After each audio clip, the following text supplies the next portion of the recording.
สาธุเด้ออันว่ากายานี้ให้มีแต่ความสุขสัพพะทุกแนวใดให้หลีกหนีไกลเว้น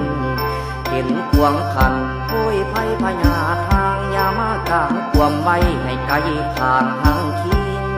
ลิงนั้นเด้อเจ้าผู้ลิงเบิ่งน้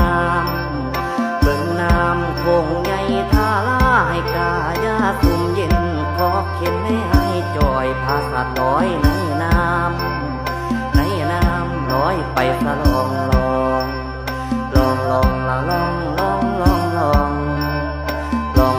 ละลองละลองอย่าได้มีขัดของขาทางวางใดแสงเทียนไต